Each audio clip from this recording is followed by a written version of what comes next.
The notary's pen stopped moving. I watched her hand just freeze right there above the signature line, like someone had hit pause on a movie. She was staring at the document in front of her, not at me, not at my husband standing beside me with his arm around my waist, but at a single line near the bottom of the page. I couldn't read it from where I was sitting. I just remember thinking that her face had gone the color of old chalk. "Mrs. Calloway," she said, and her voice came out strange. "Too careful.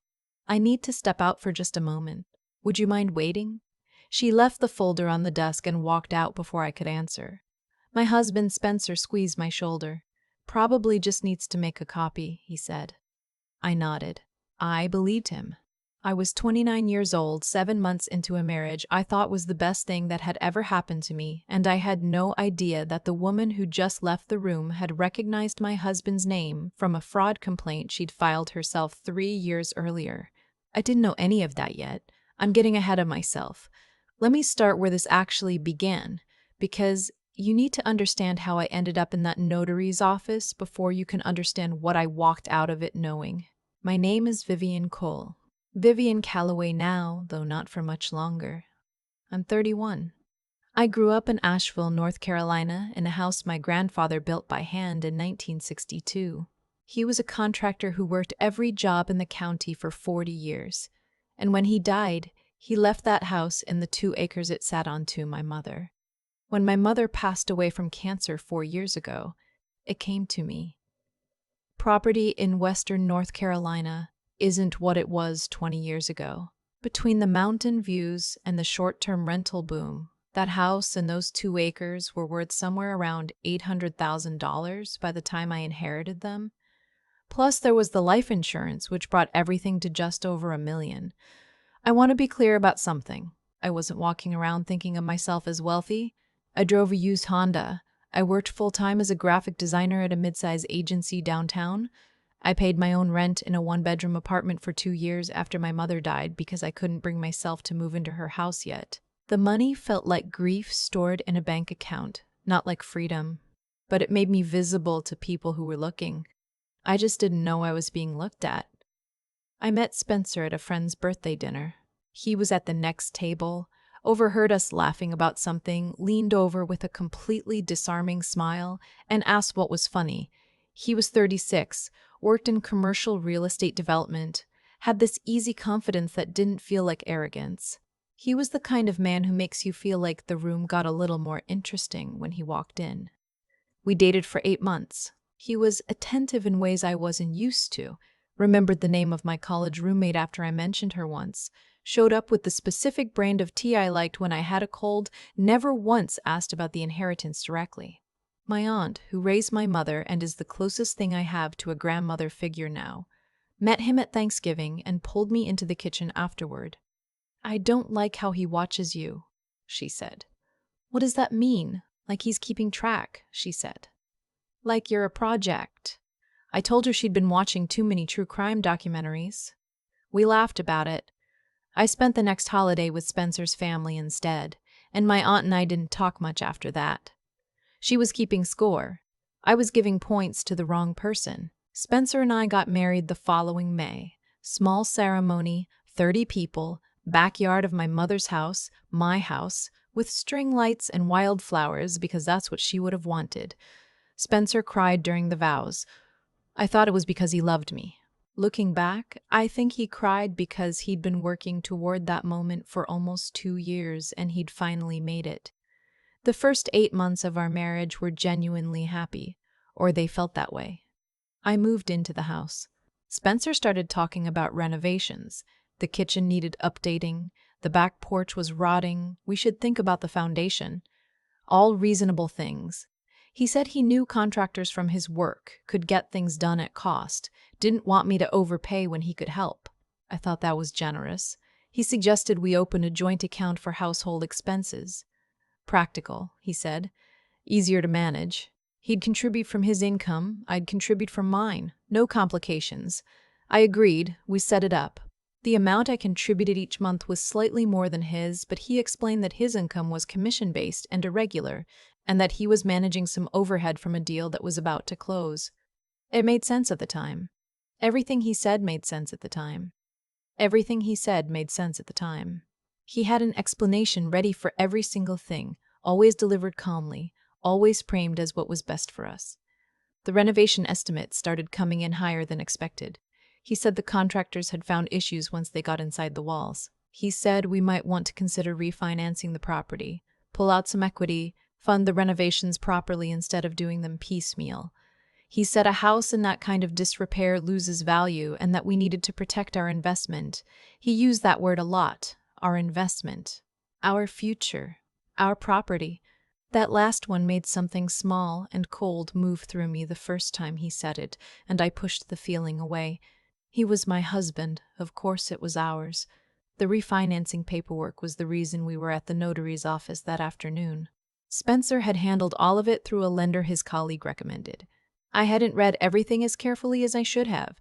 He'd walked me through the main points, and I trusted him, and we had an appointment scheduled, and I was running late from a client call. I sat across from that notary, and her pen had stopped moving. She came back into the room 8 minutes later. I know because I watched the clock on the wall. Spencer was checking his phone. She sat down, folded her hands on top of the folder, and looked directly at me. "Mrs. Mudry Calloway," she said, "I'm not able to complete this transaction today." Spencer straightened. "I'm sorry. There are some discrepancies in this documentation that I need to flag before anything is signed." She was still looking at me, not at him. "I'd recommend you review this with an independent attorney before we proceed. Someone you've chosen yourself, not someone recommended through the transaction." Spencer's voice went smooth, professional. "There's no issue with the documentation. We had it reviewed already." "I understand," she said. She still hadn't looked at him. "Mrs. Calloway, I want to make sure you have the chance to review this fully before any signatures are made. That's all I'm saying." We left. Spencer was quiet in the car for 4 minutes, I counted, before he said the notary was overly cautious, probably knew that we'd reschedule with a different office. He said it pleasantly. His jaw was tight. That night I lay awake listening to him breathe, and I thought about the way she looked at me. Only at me. Not at both of us. At me. I called her office the next morning. Spencer had left early for a site visit, or said he had. I called from my car in the parking garage at work, engine running, like I was afraid to be overheard in my own house. Her name was Beverly Marsh.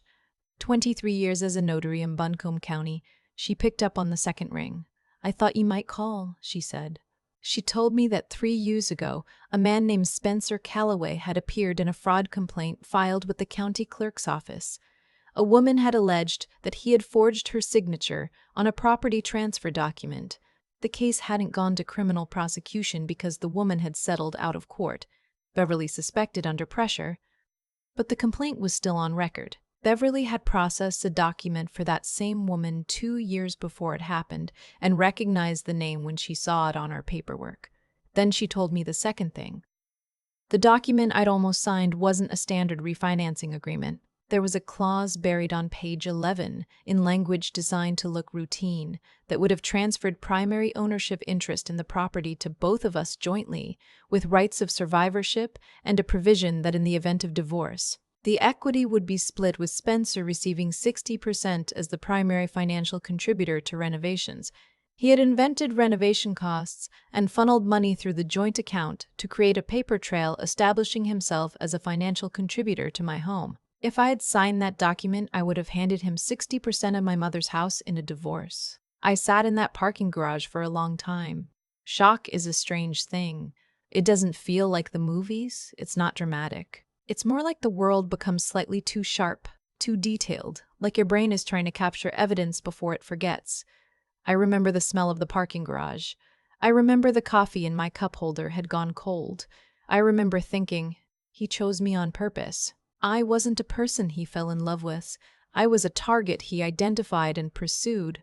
The charity dinner where we met, his table had been right next to ours. He'd leaned over and introduced himself like it was spontaneous. But I'd been to that restaurant with that same group of friends before, for that same birthday a year earlier. It was an annual thing. He could have known I'd be there. He had 8 months to research me before he ever said hello.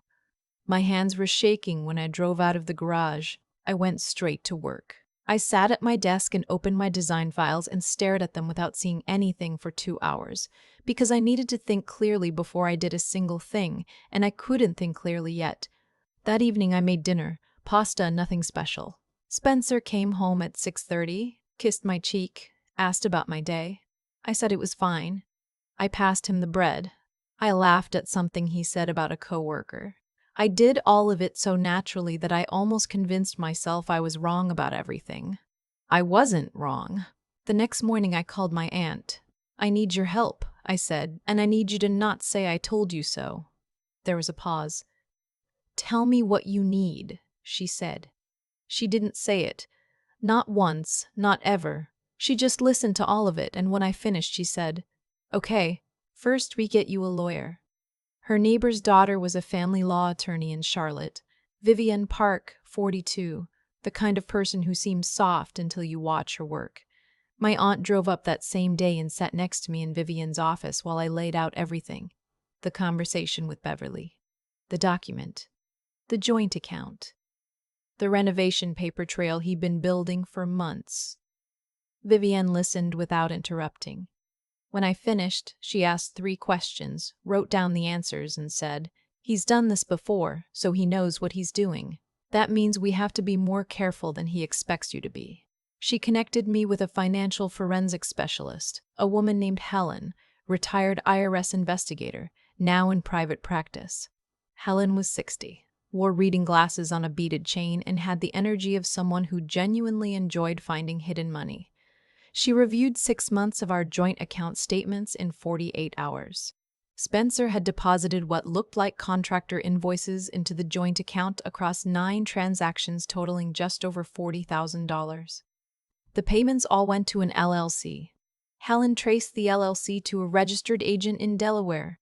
The registered agent was connected to 2 other LLCs. One of those was linked to a business address in Charlotte registered to a man named Kevin, a friend of Spencer's I'd met twice at dinner parties.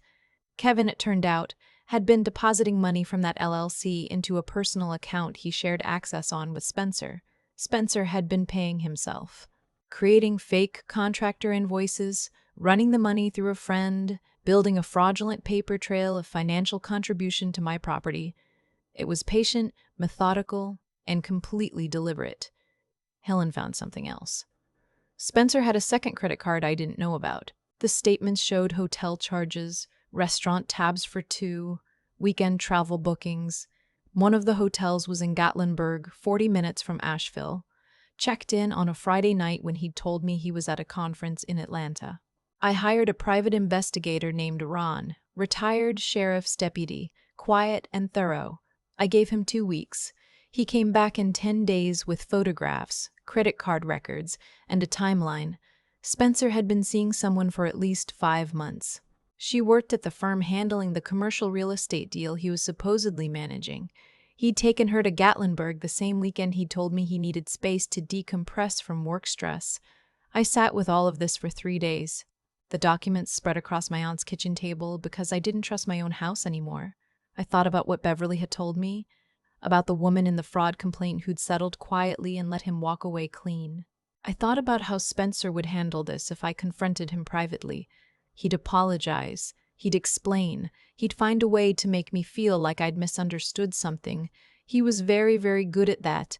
I needed something he couldn't smooth over. My mother's house had a long history with the neighborhood.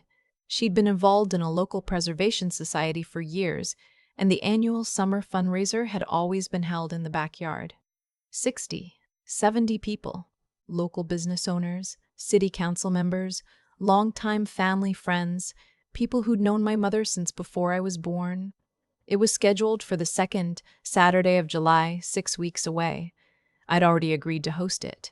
Spencer had encouraged me, said it was a wonderful way to be part of the community, said it would be good for us to open the house. He planned to use it. More witnesses to his devoted husband performance. More people who would feel sorry for him later. I let him keep thinking that. Vivian worked quickly. Beverly gave a formal statement to her office, documented everything. Helen submitted her financial findings with full backup documentation. Ron's evidence was organized and time-stamped. Vivian filed a civil complaint for fraudulent misrepresentation and contacted the district attorney's office about the potential criminal exposure. She reached out quietly to the woman from the original fraud complaint. Her name was Anna. She'd spent 3 years feeling humiliated and reckless for letting him go uncharged, and she was ready to talk. Spencer had no idea any of this existed. He was still walking around our house, still sleeping in our bed, still asking what I wanted for dinner. He suggested twice more that we reschedule the notary appointment. I said I was busy. He let it go each time, just barely patient enough not to push. I could see him recalibrating when he thought I wasn't looking. The Saturday of the fundraiser was sunny, 80 degrees, the kind of blue sky July afternoon that makes Western North Carolina feel like the rest of the world is missing out. The backyard was exactly as my mother had kept it.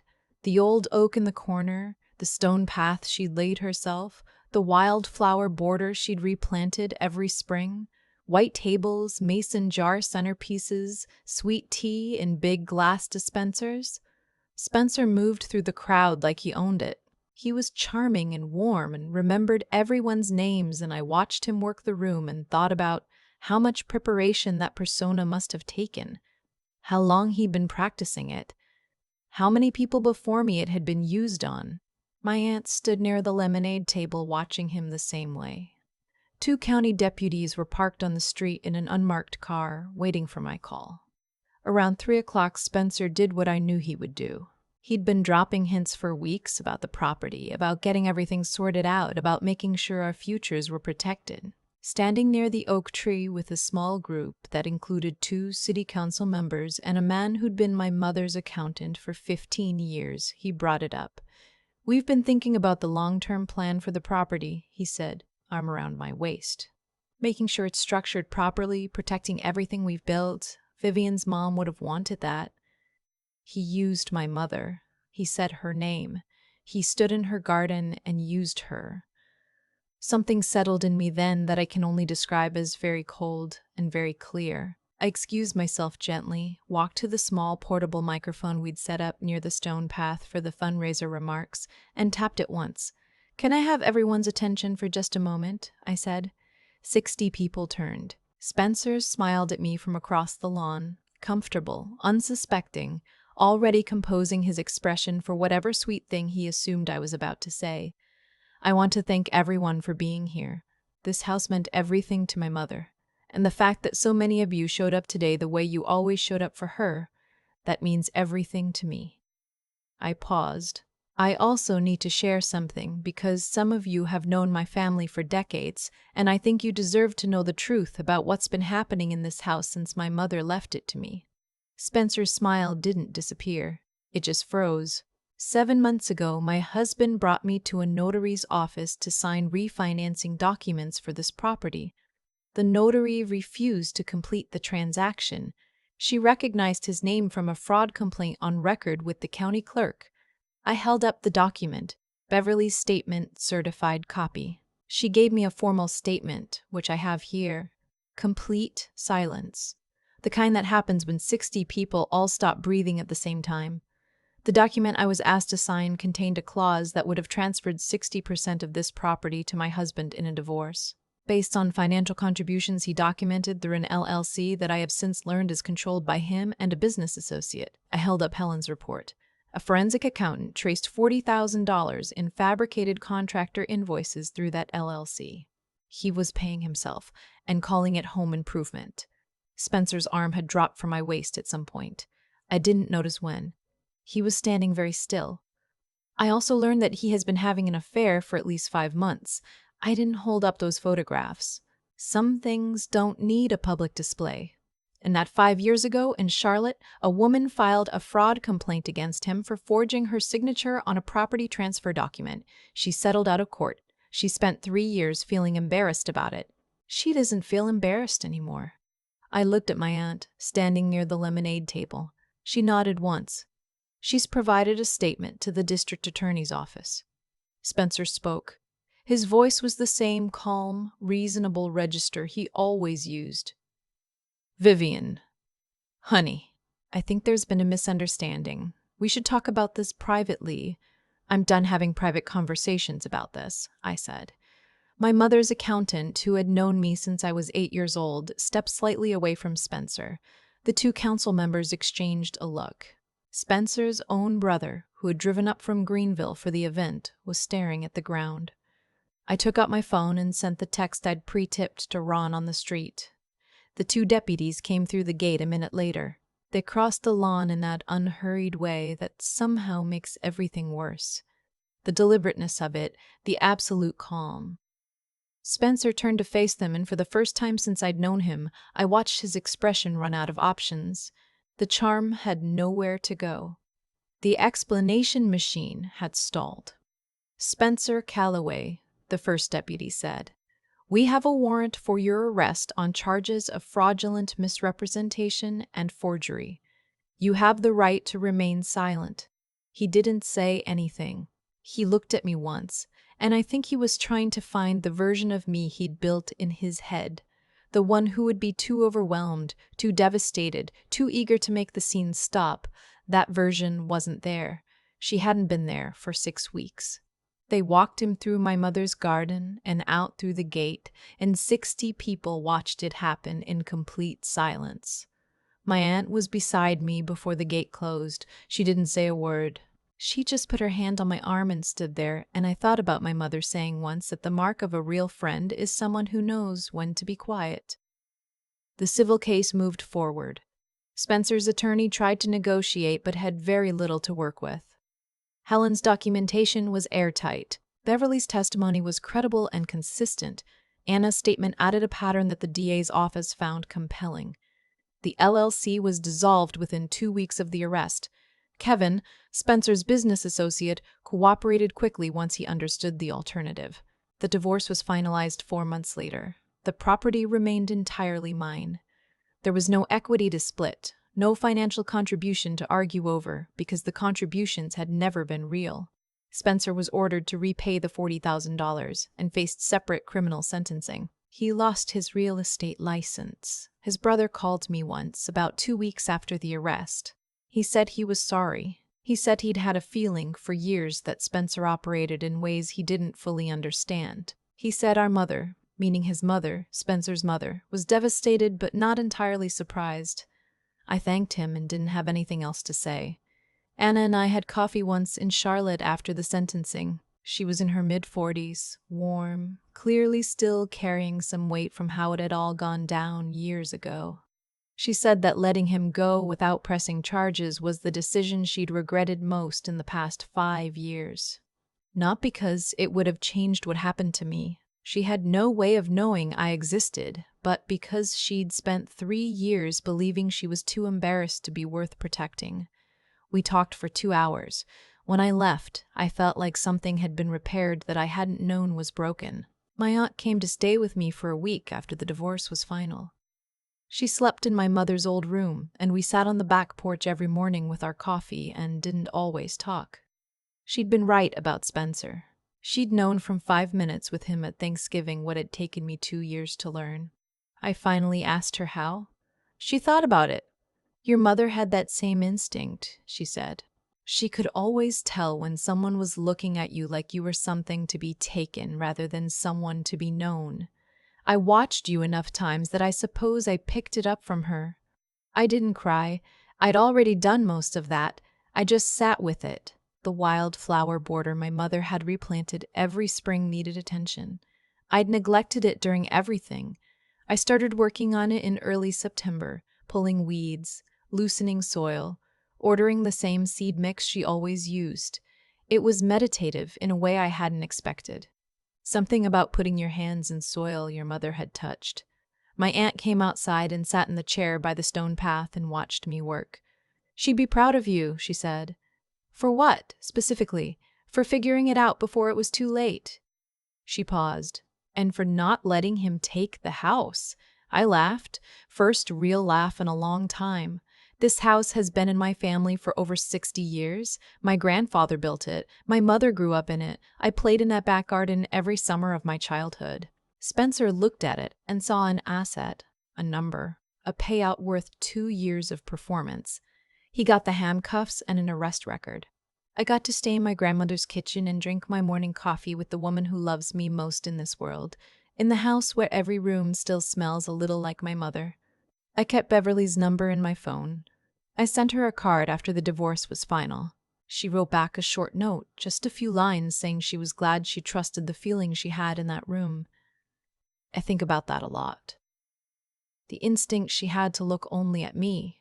The choice she made to say something when it would have been easier not to. Sometimes the person who saves you is a stranger with a pen and 23 years of knowing when something isn't right. Some people spend their lives waiting to feel strong. I didn't feel strong for most of this. I felt scared, and then I felt cold, and then I felt very, very focused. And at the end of it, I had my house, my aunt, my mother's garden, and something Spencer could never account for in any of his paperwork. The absolute certainty of knowing exactly who I am. He picked the wrong woman. He thought he'd found someone who'd inherited money and grief and wouldn't look too closely. What he actually found was a woman who grew up watching her mother plant wildflowers every spring and never once stopped showing up. We don't break easy in this family. He found that out in front of 60 witnesses in my mother's backyard on a blue sky July afternoon. I hope he thinks about that often. If this story resonated with you, please hit like and subscribe to Her Shattered Heart. Drop a comment telling me where you're watching from. I read every single one. There's another story already waiting for you on your screen right now. Don't miss it. I've thought a lot about cause and effect since all of this. Not in any cosmic or spiritual sense, just in the plain, observable way that choices stack up on each other until the weight of them becomes impossible to hide. Spencer made a long series of choices. He chose to research me before we ever met. He chose to engineer an introduction that looked accidental.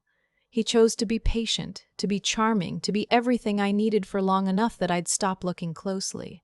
And then he chose, systematically, to build a trap around a house my grandfather built with his own hands. Every one of those choices had a consequence, and the consequences caught up with him in my mother's backyard in front of 60 people who'd known my family for decades. That's not luck. That's just what happens when you build something on a lie. The structure holds until it doesn't, and when it goes completely. What I keep coming back to, though, is my own choices in all of this. I chose to dismiss my aunt at Thanksgiving when she told me something felt wrong. I chose to believe Spencer's explanations because they were easier than the alternative. I chose for months to be the kind of person who apologized for asking questions. That's the part I've had to sit with honestly, because it would be simple to tell this story as something that happened to me, something one bad man did. But I was a participant in my own blindness for a while, not because I was weak, because I was tired of grief and I wanted something good to be real, and he knew how to look like the good thing I needed. What changed wasn't courage exactly, it was clarity. The moment Beverly looked only at me across that desk, not at both of us, only at me, something cracked open, and instead of trying to close it back up, I let it open all the way. That took a different kind of strength than the public confrontation did. The confrontation was the easy part, relatively speaking. The hard part was those 3 days at my aunt's kitchen table, reading documents that proved my marriage had never been what I thought it was, and choosing to keep going anyway.